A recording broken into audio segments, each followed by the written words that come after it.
Hey, good afternoon, and welcome to At the Table. This is your host, Kelly Lincoln. I'm coming to you live, or as live as I can be, from New York here on a beautiful Saturday in May. Yes, it's Kentucky Derby weekend, and I have actually turned my the sound down because I was watching the Kentucky Derby. It's pre-show and everything else like that, and I have to say that just because of the name of Nyquist, I am going with Nyquist to win. Fun fact: Nyquist was a gentleman who was created in sound what is called the Nyquist theorem.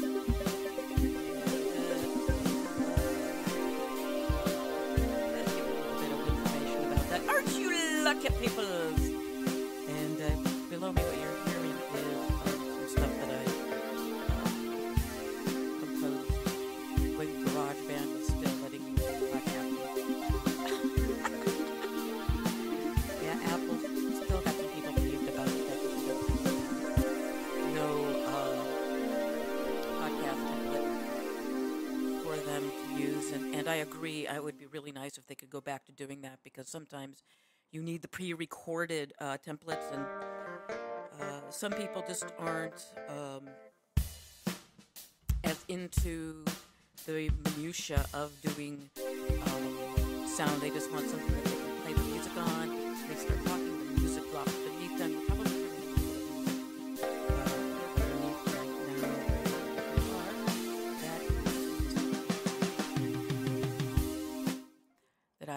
That I did in GarageBand. You can do quite a lot in GarageBand musically. You can add loops, record live into it, and just do some really cool stuff with it. So, just putting the name Nyquist up, it's all on the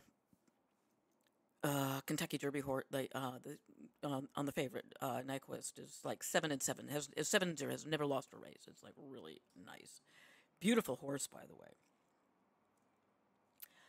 And so we're going to go on and talk about what the Nyquist frequency, and this was named, and the frequencies. These were it refers to a sampling rate. So of a sound system, so that's done in sound recording. And you were just so into that, weren't you? Yeah. I'm gonna talk. I was gonna talk a bit more about what the really cool shit you can do in GarageBand if you're on a Mac, and if you're using Windows, there's some really great applications like FL Studio,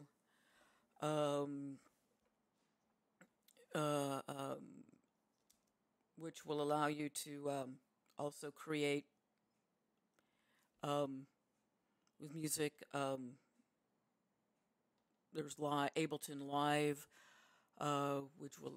which is originally was a live performance application, but there's a little cool stuff that you can do with it. They even have a podcast template, and for a bit I was using that particular template. It's really kind of cool. And the biggest differences between like GarageBand and FL Studio is that GarageBand, it's you can use it to record, but you do have limitations. FL Studio is closer to like Logic or Pro Tools Live first, whatever. Pro Tools Free is what I'm going to call it, because that's how I got it. With Pro Tools Free 2, which is cross-platform, it gives you templates to get started with, where everything is laid out for what you want to use it for. And the templates make it really simple for putting together your ideas. You want to write a song? There's a songwriter. It's got all the instrumentation you would use. Um, you can go with an empty template and just, you know, plug in your voice and whatever instrument you would use instead of a fully orchestrated thing. Um, and you've and got plugins for Pro Tools. With Pro Tools Live, you're limited to their plugins, so you can't really add any plugins unless you move up the food chain in price. But Pro Tools is really good to get yourself, whether or not you like the application, you like the program. It's the same thing really with GarageBand and some of these entry level music things. For podcasting, you really don't need anything as involved as like really Logic or FL Studio, or you just need something very simple to record. And the simplest, is just going with a single, something like Audacity or Adobe Audition for you to get started with. I mean, an even easier way for you to get started in podcasting is going to various sites like Blog Talk Radio. You'll find that there's a lot of really good programming there. There's a lot of really poor programming there. But, you've got your own little studio.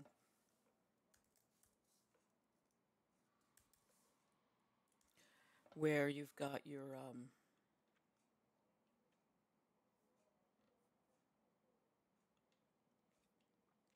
where you actually have your own studio set up. And what's really cool about that is that when you when you launch your studio and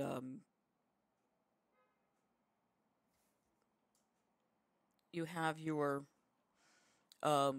switchboard, you have your call-in number, you have your host PIN number, you have your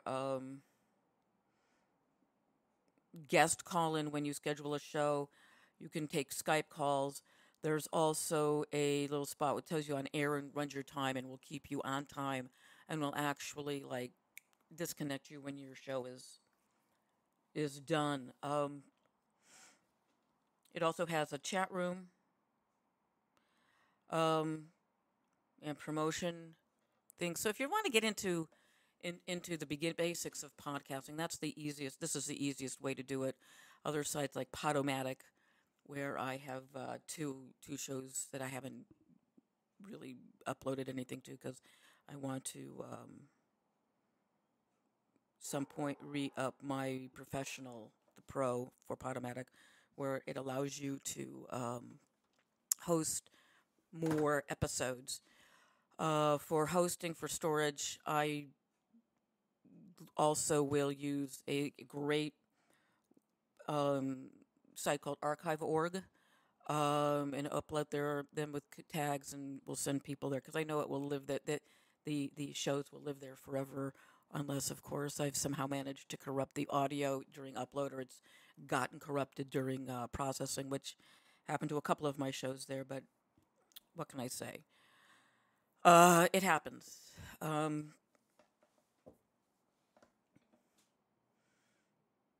So you want to get your get yourself set up like this, and you can talk about really anything regarding BT about on Blog Talk. Like you've got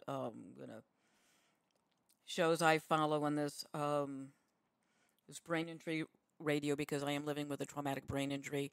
And some days I have more energy than other days, and this is a quasi-low energy day. Yesterday I was non-functional, and the day before I was just like super filled with energy and the good stuff. And I'm going to play you a little bit of music because I need to do something about my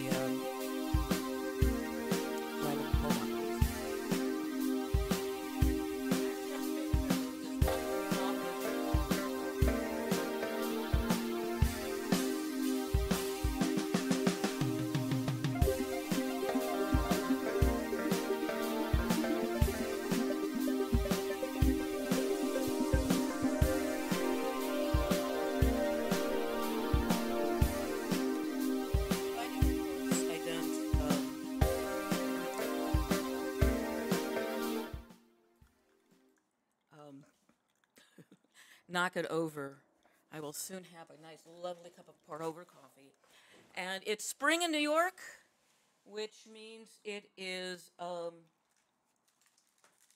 salvage time. It's time to go out and find all the cool stuff that people don't want anymore. I have a neighbor who found this really pretty awesome chair. My next door neighbor, the really nice heavy duty lawn chair sort of thing. You can find almost anything in New York City. Whether or not you want to bring it into your home is another question. And at this point, there is a bed bug issue, so finding a really cool futon in the street is no longer an option. I've never done that. I've never dragged bedding into my apartment. Although I will say I have, right now I found a really cool, ground chair, one of those chairs that you take to the park with you. You can sit on it just in case the lawn's wet, you don't get your butt wet. Or if you're even if you have a blanket, you can sit on this and say, I've got a chair. It's actually really comfortable, and I'm actually sitting on it, and it's on the chair that I actually have been sitting on. But going back to places where you could actually up and do podcasting if you wanted to do that. Oh, by the way, you're listening to At the Table netrootsradio.com and Spreaker.com. And at some point, and I actually have a chat room here, and you can join me in the chat room. I don't know if there's going to be anybody else there, but you can join me in the chat room if you're listening out there. And all you need to do is head on over to netrootsradio.com, go down to the bottom of the page and just click join the chat room, and I'm there. And then you will really see somebody with a brain injury trying to do two things at once. I'm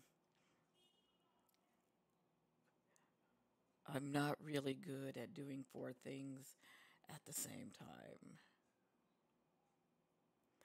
but we'll give it a try. Oh, also, there's I know you Windows people are already snickering over the fact that we don't have Snap to Windows, but on the Mac is a really nice little app called Magnet, and it allows you to scrunch up your applications so you can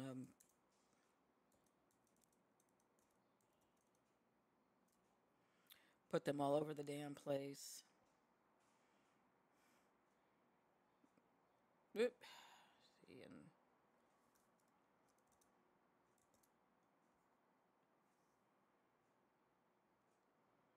that's not going to work either. So I'm going to stick that back over there.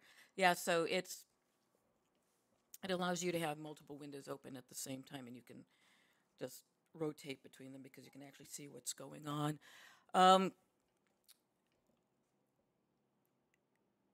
For today's entertainment value,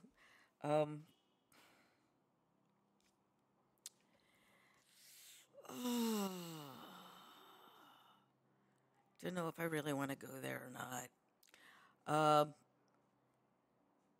Nah, I don't want to. I don't want to talk about Donald Trump today, because we'll be talking about him for a long enough period of time, and you know that, and I know that, and we do want to talk about President Obama's commencement speech at Howard University, which I hope y'all listened to. It was brilliant. It was just brilliant,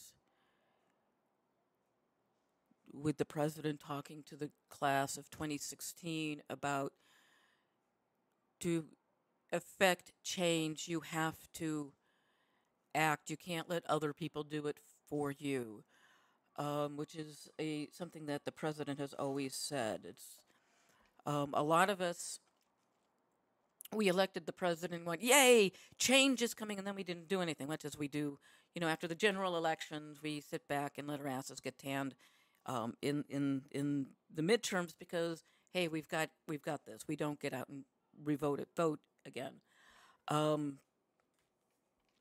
And so a lot of the change that could have occurred didn't, because progressives and Democrats and independents did not go and vote midterm elections. And even despite all the obstinacy and the obstruction and the disrespect that our president has had to endure, he accomplished a great deal. And so I believe that it's not so much that obstruction is only a barrier when you allow it to be. And going back to Trump,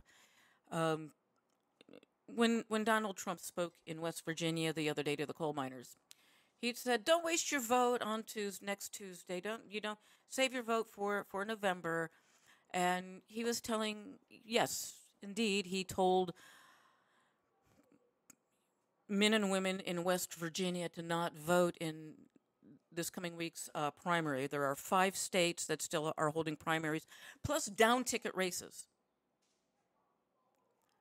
And he was telling people not to go out and vote in Tuesday because he didn't want them.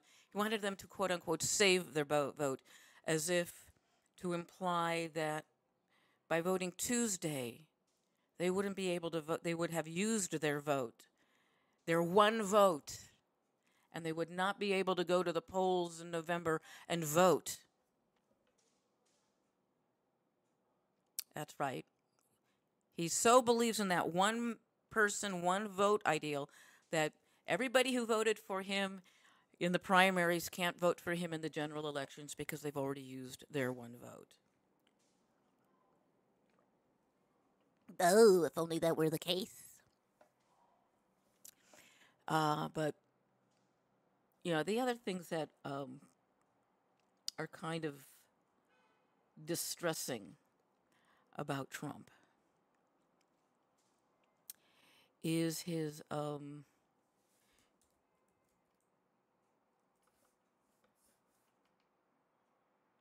use of the word of rehabilitation in terms of politics.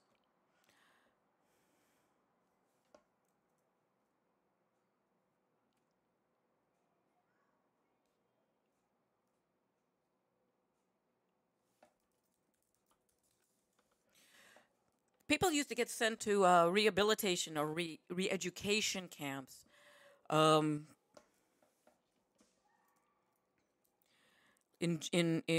Russia, in Soviet Russia, when you were in order to make you palatable once again to, easier example, political rehabilitation. For those of you that have read 1984 or have seen the movie, understand that both Winston Smith and Julia, our heroes, are rehabilitated. They are brought back into the fold. They are politically, by their betrayal of each other. And you see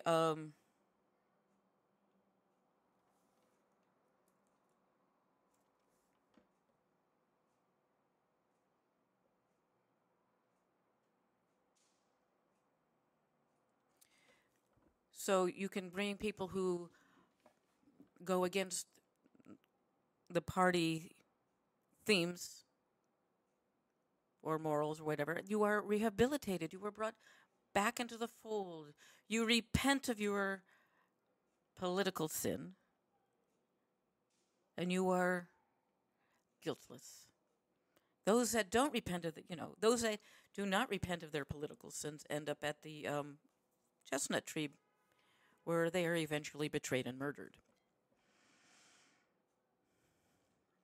And this is from Wikipedia and political rehabilitation. Political rehabilitation is the process by which a member of a political organization or government who has fallen into disgrace is restored to public life. Now, Donald Trump is speaking like he's a leader of a single party, calling Senator Lindsey Graham disgraceful because he will not support him, and therefore he needs to be rehabilitated.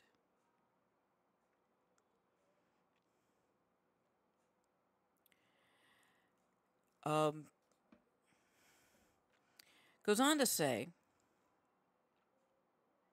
these individuals may be rehabilitated either as a result of capitulating to the dominant political line, supporting Donald Trump, and renouncing their former beliefs or allegiances to disgraced leaders, the Republican Party. Or they may be rehabilitated as a result of changing the, Mostly it's been in this Soviet Union. This is also called self-criticism. Communist China has the same thing. North Korea, you don't even get a chance to do that. But in the stronghold of communism, where self-criticism and outing yourself and saying I have been bad is very is big.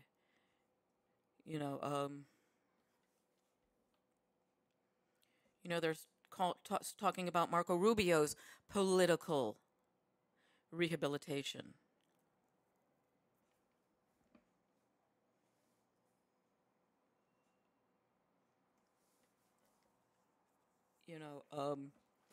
There is a power struggle going on right now within the Republican Party. And those of us who are wise and Democrats and progressives and aren't into shaped reality shows, we can watch this with bemusement. But there's something deeper going on that we all need to be aware of, and that in the context of power struggles, much like the power struggle between the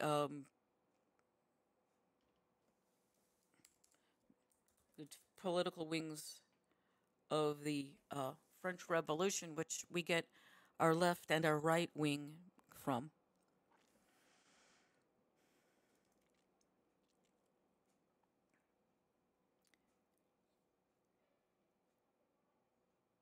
We need to understand that what we're looking at right now is a lie. Donald Trump and his ilk, more with the Robespierre faction, and it was Robespierre who instigated the terror.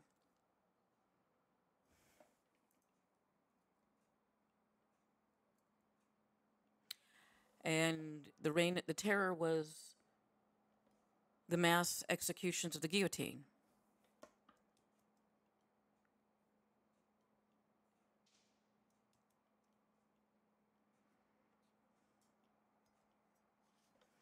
And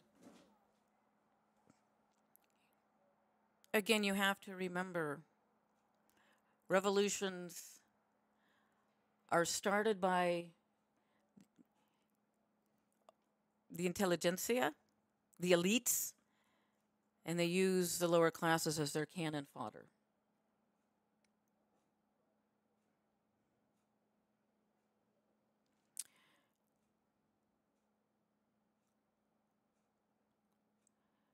And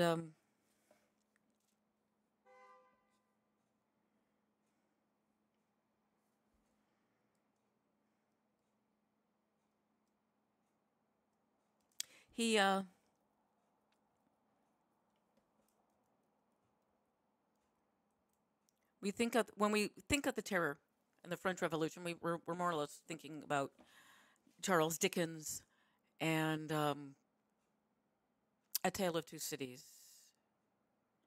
or Les Miserables, which is closer to, you stole a loaf of bread, you were once a thief, always a thief. And Valjean and Javert, of course they were going to be enemies.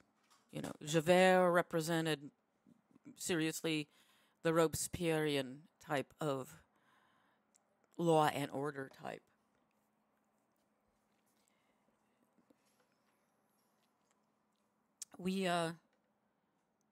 And these are simply metaphors, analogies.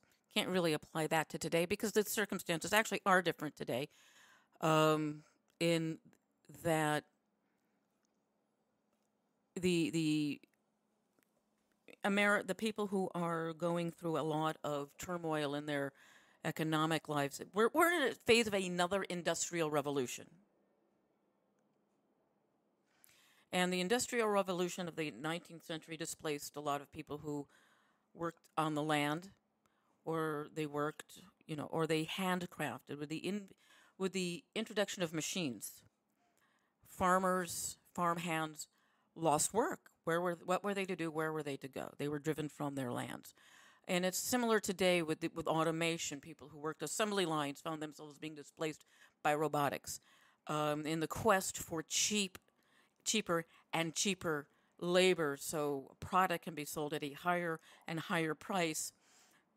What's left of our manufacturing is shipped overseas, and even now that's becoming too expensive for people. Like, oh my God, they're paying people $5 an hour in China. We need to go back to where they're paying them $2 an hour. So, and we can still charge X number of dollars.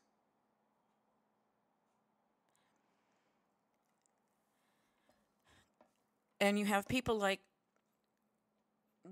shaped reality stars like Donald Trump preying on those fears and those insecurities. And the educated people lining up behind him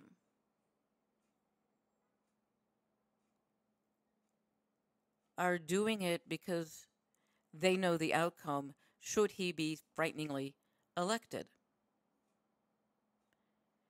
He is telling people that hey, I'm going to treat America. If I'm elected president, I'm going to do to the world what I did to everybody I owed money to with my casinos. I'm going to declare bankruptcy and default. I'm going to fuck your credit up, America. That's how I'm going to make America great again. I'm going to fuck you up.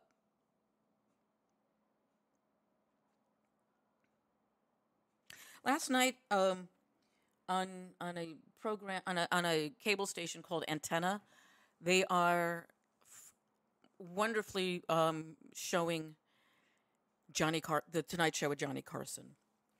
And last night's Mighty Carson Art Players did a sketch with Reagan and Gorbachev, and they're sitting in a hot tub and they're discussing nuclear disarmament. And Carson actually went there with the rumors of Reagan's dementia. Said something to the other member in man in the sketch, and he responds with the correct response. And then he asks him again the same question. Gorbachev, same response. A third time, Carson as Reagan asks the same question, and a third time, Gorbachev answers, and then Reagan Carson falls asleep, but he politically went there, and I was rather stunned by it because growing up, I really wasn't old enough to sit up to watch to watch the Tonight Show. And we never had it in reruns. And gotta tell you, folks, if you want to see some good political satire where you're not expecting it, Carson. And then you think about what can be done with a similar situation with, I don't know, Conan doing Trump in a hot tub with somebody, or whatever. We seem as comedians, or we as people who enjoy satire and comedy are becoming more and more unwilling to go there. And to some people, that's political correctness, and for some, it's fear. And fear, it can be a big motivator to stopping people. President Obama also called out campuses that bowed to the pressure of the precious snowflakes who didn't want to be upset or hear opposing views regarding the cancellation of speakers on campus, on university campus and college campuses. He urged everybody to, talk to people you disagree with, listen to them, let them talk. And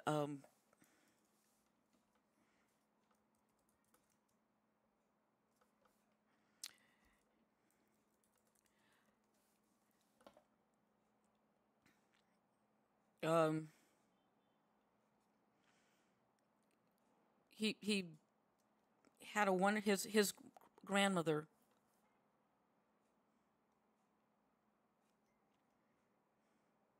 Let me begin with what may sound like a controversial statement. A hot take. Given the current state of our political rhetoric and debate, let me say something that may be controversial, and that is this. America is a better place today than it was when I graduated from college.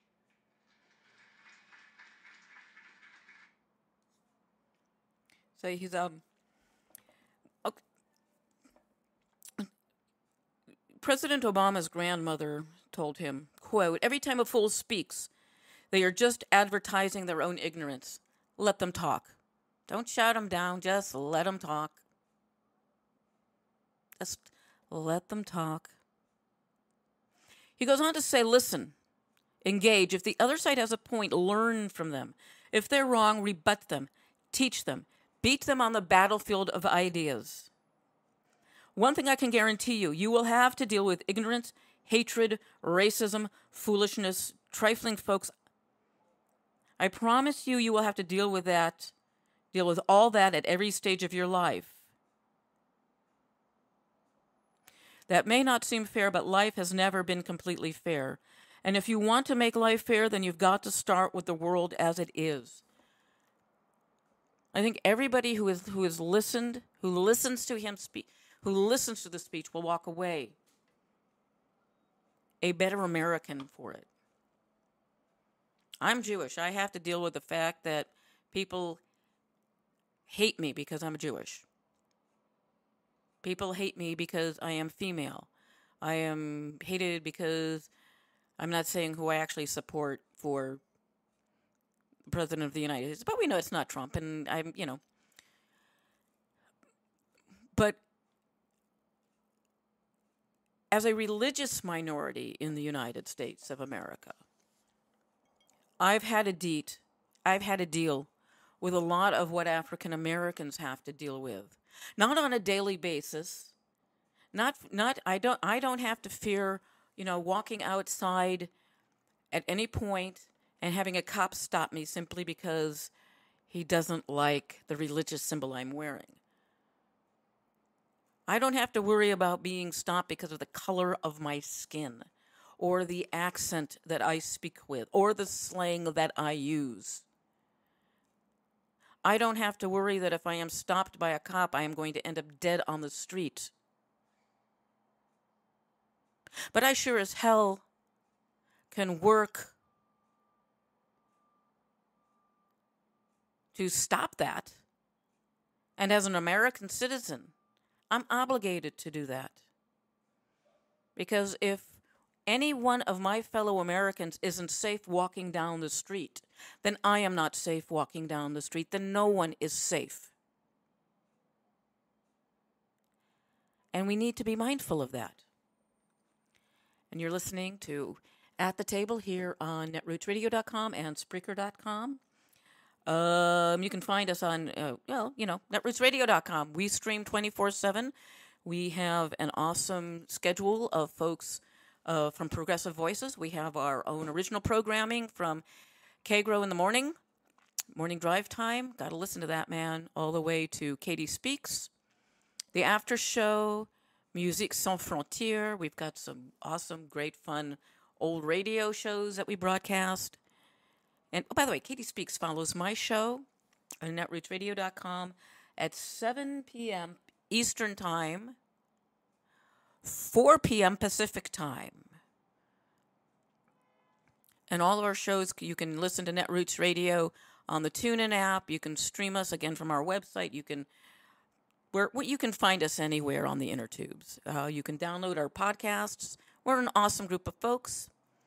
You can follow me on the Twitters at I am at ATT Show, and you can like me on my Facebook page, which is facebook.com/masterless people. Yeah, I'm gonna screw that.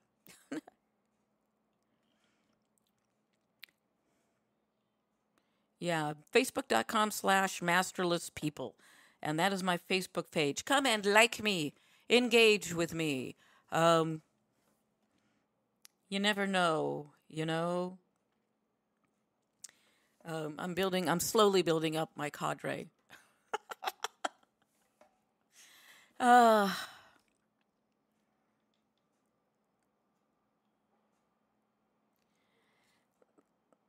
The other thing, you can also recommend that you also go and click like on the netrootsradio.com Facebook page. Oh, I just love this this shock mount for my microphone. I had to get a wing nut to sort of help keep it where it's supposed to be, and it doesn't quite stay there. I think I have to get a larger screw for this so it will actually stay where it is. And this pop screen that I have in front of it makes my eyes go crazy. And there's another race happening, and it's Mohayem with a great big R on his back. Number 15 is Outwork, and, it's going to be interesting to see what's going on. Oh, that's Outwork. Sorry, not Mayhem. But again, I have the volume down, and the Kentucky Derby on NBC.com. Yes, I'm drinking my coffee instead of my mint julep because I don't have any alcohol in my house.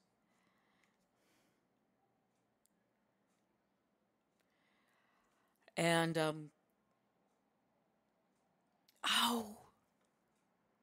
yes. I forgot what I was going to say. So, in order to keep, see, one of the things I'm going to be doing.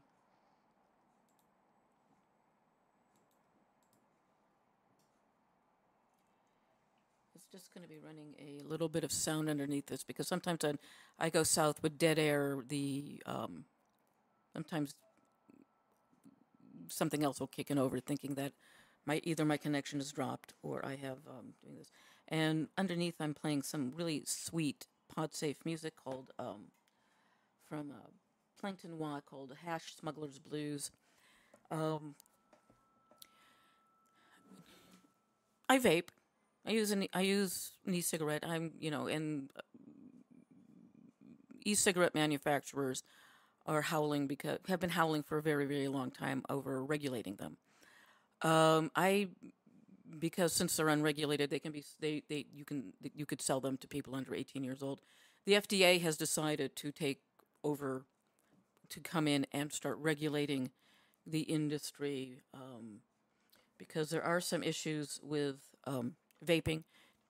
While you're not ingesting all of the toxins that are associated with smoking a cigarette, you're still poisoning yourself with nicotine. And by flavoring the liquids that are used, they're also discovering that people are coming up with what is called popcorn lung from the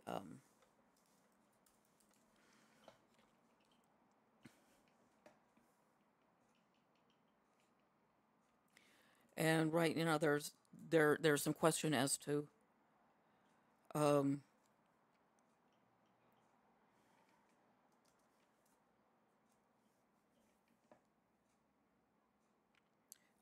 but they're now trying to start a popcorn lung scare, um, and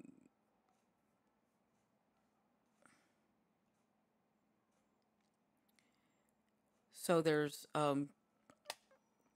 so they need to take a look at the chemical components in the e-cigarette. Um,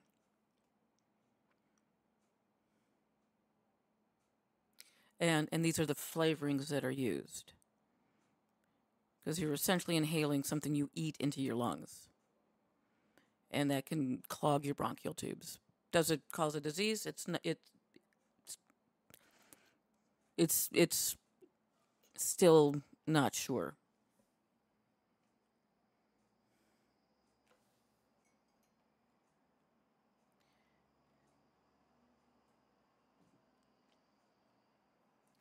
And the reason it's called popcorn lung is that there's a chemical, um, and it affects mostly, and it affects people who work in the I'm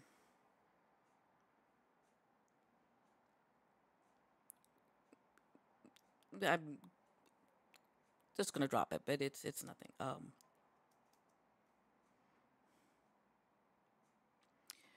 But I use a vape. I vape. Um, not no nicotine. You can get nicotine-free glycerin liquids that you can use, and the glycerins that are used are the same that are used in asthma medication and bronchodilators. Um, I should actually get somebody back on to talk about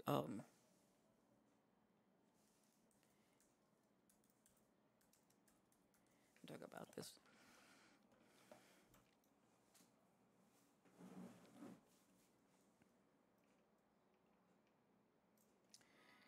And the right wing Cato Institute 2 days ago actually published an a piece regarding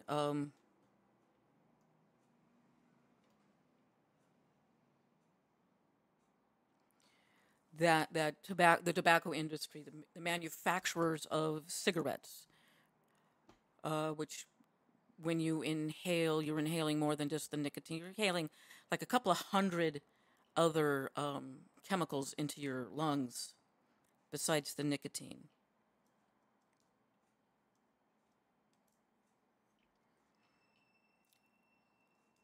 And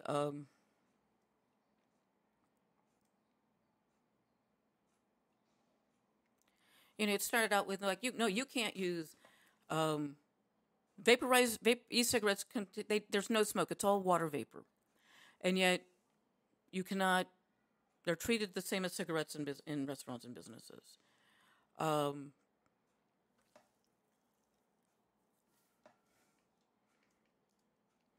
and it's annoying to be told what you can and cannot do. I mean, my feeling is if you want to poison yourself, go right ahead, but don't subject me to your secondhand smoke. I am an asthmatic, and I am sensitive to it. What the best thing that ever happened to me as somebody who likes to go out with friends and hang out in bars was the banning of cigarette smoking in bars, because I could go in and hang out with my friends and not end up without a voice and congestion and one step away from an asthma attack.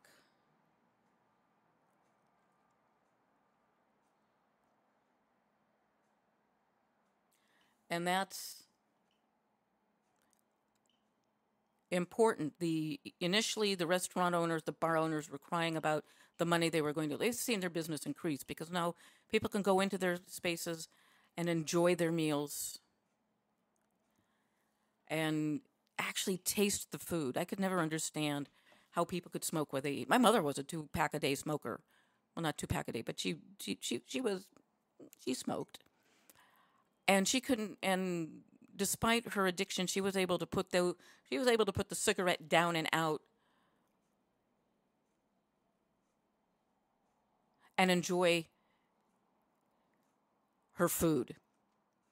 And she could not understand how people had to have that cigarette in their hand while they ate. She could never understand that.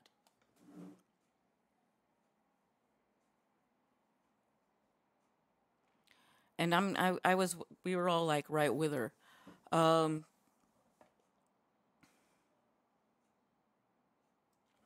and I'm still all alone in the, well, I'm leaving the chat room, kids. Or maybe not, I'll just stay there. So what was I talking about? Oh, yeah. Fun with podcasting. See how I can bring these things full circle and all that. Like I said, if you're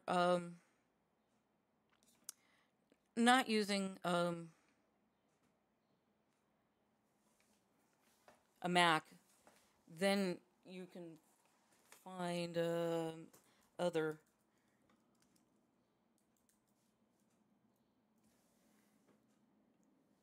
Audition of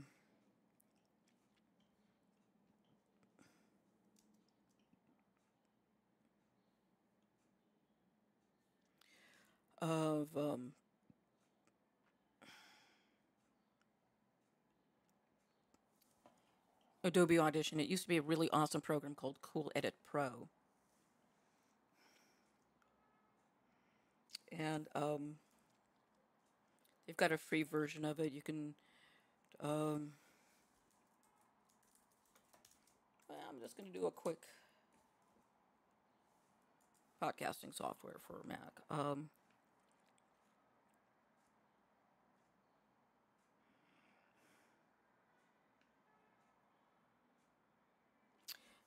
Let's see. Get some tools here.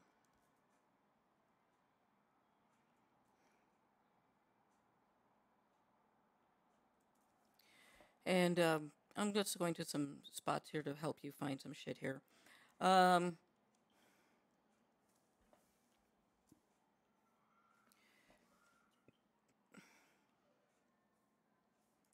going to do that. So there is some good stuff. And these are all fucking old. I was looking at some really old websites. Because some of the stuff doesn't exist anymore. But you can go to, there's this, this article was written on March 16th of this year, and it's the best podcast software and tools for a great podcast. There's a lot of information out there. I actually started using Audacity, which is a freeware recording and editing program. You can multi-track. You can add tracks to it. It's very, very well developed for freeware. It really is. It comes with some plugins. You can add plugins to it. It's really pretty great. If you can master something like Audacity, then working with any other recording software will be a breeze.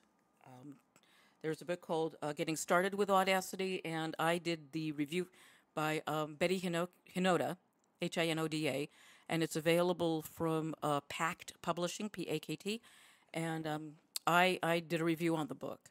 And while her images are from the Mac version, everything it doesn't matter. It's cross-platform. Linux. I have it on my Ubuntu laptop. And I also am actually broadcasting through my Ubuntu laptop because there's this really awesome piece of software that you cannot find, that Mac and Windows does not have. I can do up to 6 simultaneous streams from this thing, which is really freaking amazing. So I'm just gonna run down here for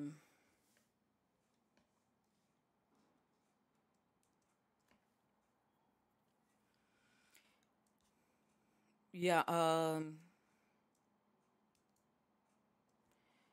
cool.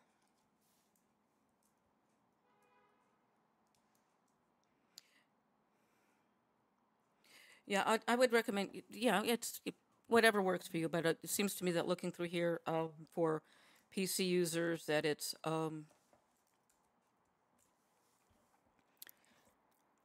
Adobe Audition, Audacity. I use so I can take phone calls, and in the show for later tonight, which I co-host, called the Roundhouse Power Hour, and which I actually do all the talking on that one as well. I have my cell phone or my iPad uh, connected to my Yamaha mixer, which is then fed in, which I can then, this is called a Mix Minus One, that I can then stream the Skype call, and the my co-host. We're all plugged in so everybody can hear everybody, and it's pretty cool. Um, now I have a full blown, not a full blown mix. If I had a full blown mixer, it'd be a great big table. But I have a um, nice USB mixer that I have my mic plugged into and connect and patched in and everything. And again, this allows me a lot of flexibility when I do conventions. I can have up to four. I can have 3 guests because I have enough mic-ins, so I can have 4 guests. Focusrite, there's all sorts. If you want to go the whole gear route, that's one way to do it. Behringer has a really nice starting introduct thing that doesn't cost you a lot. Comes with a mic, little just a simple patch to get your mic and everything into your sound into your computer and headphones and everything. It's really cool. It's made by Behringer, and it's kind of cool. I like, I actually do better when I have somebody to talk to, because I'm still all over the place, but it's still, I have a general, like, oh, speaking of all over the place, we were discussing cancer earlier, and stopping smoking. And I'm a volunteer with the American Cancer Society as a cancer survivor. And next week, going to be going and talking to my city council representative about getting more funding for cancer prevention, which includes bringing physical PE teachers back into the New York City schools. Having, a period of physical education and not simply a recess where, kids can blow off steam, which is absolutely necessary. Because if there is active, structured physical education, besides your recess to blow it off, you're going to have obesity is going to be less of an issue. And when there is less obesity, there are less health issues. There's less diabetes, less cancer, less heart condition, just less, because your body, it makes more sense for us. I mean, if the insurance industry is upset about the amount of money they have to spend treating disease, it costs them less to keep people healthy. Then they don't have to raise premiums. They don't have to they don't have to deal with all of that bullshit nonsense, because you're paying they're paying the doctors and them to keep you healthy. Makes a lot more sense to keep you. You don't wait until your car is broken till you keep your car, hopefully keep your car tuned up, because it's less expensive. You change the oil regularly because it's less expensive. You rotate your tires because it's less expensive. Your tires last longer. Get your brakes, balanced and repaired and whatever else, because it saves you money in the long run. We should treat our bodies the same way. Costs less to keep you healthy than to get you better. And watching all these commercials for all sorts of medications, it's sort of like, Jesus, the cure, the treatment is worse than the disease. Now, some of these diseases may not be preventable. They may be genetic, but see your doctors. Go to the doctor and get yourself, have your, arrange with your doctor to keep you healthy. I mean, I was diagnosed with stage 1A breast cancer because my doctor sent me for a mammogram.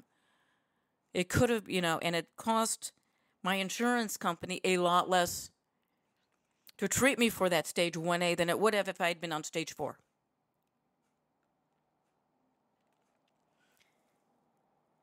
It makes more sense for you to keep yourselves, to go to the doctor and keep yourself from getting fix it before it needs, a major, a minor repair before it needs a major overhaul. Little Gorilla Glue instead of welding. It's that simple. Like, you go to your dentist to keep your teeth. Hopefully. It costs you less to keep your teeth than to be treated for a fungal infection because you let your teeth rot out your skull. And because of that rotting, you developed a fungal infection. It's just the way it works, people. And there's an old cat proverb called "an ounce of prevention is worth an ounce of cure." Oops. Yep. And that was said by the great Benjamin Franklin.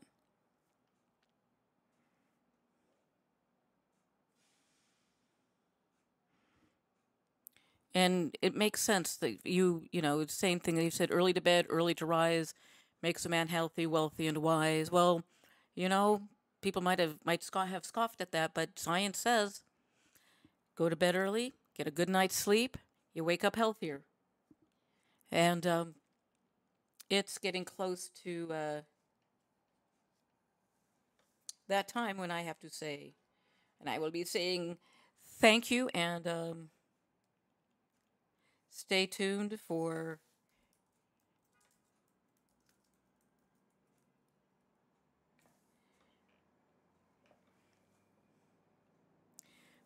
Katie Speak, for the Katie Speak Show, hosted by Katie Klaubish, here on netrootsradio.com.